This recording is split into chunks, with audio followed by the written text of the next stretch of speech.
Hello అండి, welcome back to daily treats. ఈరోజు చాలా టేస్టీగా సాఫ్ట్గా నోట్లో వేసుకుంటే కరిగిపోయేలా ఉండే ఈ కుకీస్ని ఎలా చేయాలో చూసేద్దాం. ముందుగా ఒక కప్పు గోధుమ పిండి వేసుకొని జల్లించుకోవాలి. మెజర్మెంట్స్ అన్నీ ఒకటే కప్పుతోనే తీసుకోవాలి.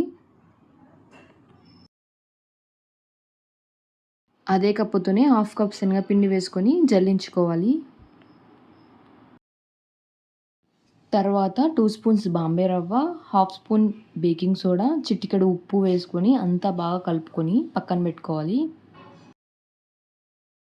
ఇప్పుడు ఒక మిక్సీ జార్ తీసుకొని అదే కప్పుతోనే హాఫ్ కప్ షుగర్ వేసుకొని మెత్తగా మిక్సీ పట్టుకోవాలి.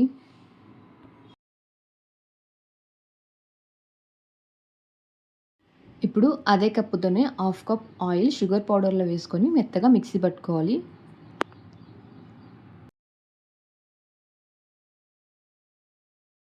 ఇప్పుడు రెడీ చేసిన పిండిలో వేసుకొని ఒకసారి అంతా బాగా కలుపుకోవాలి. పిండి కన్సిస్టెన్సీ కొంచెం గట్టిగానే ఉండాలండి. మనం చేతితో ఉండలు చేసుకునేలా ఉండాలి. ఇప్పుడు కొద్దిగా పిండిని తీసుకొని చిన్న చిన్న ఉండలుగా చేసుకోవాలి. తర్వాత ఒక వేలుతో మధ్యలో కొద్దిగా నొక్కి అందులో నువ్వులు వేసి ఒత్తుకోవాలి. ఇక్కడ నేను నువ్వుల్ని ఉపయోగించాను. మీరు మీకు నచ్చిన డ్రై ఫ్రూట్స్ని ఉపయోగించుకోవచ్చు. ఇలా అన్నిటినీ సిద్ధం చేసుకున్న తర్వాత ముందుగానే ప్రీహీట్ చేసిన ఇడ్లీ ప్లేట్లకి కొద్దిగా నూనె రాసి మనం తయారు చేసుకున్న కుకీస్ని అందులో అమర్చుకోవాలి.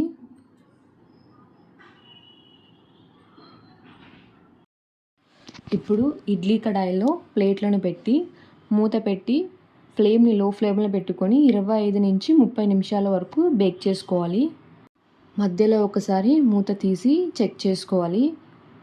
ఇంకా బేక్ కాలేదు అనిపిస్తే మరో 5 నిమిషాలు బేక్ చేసుకోవాలి.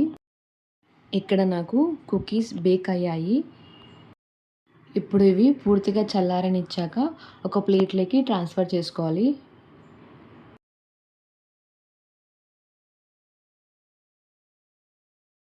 అంతే అండి, చాలా tasty and soft cookies ready అయినట్టే. మీరు కూడా ఒకసారి ట్రై చేయండి.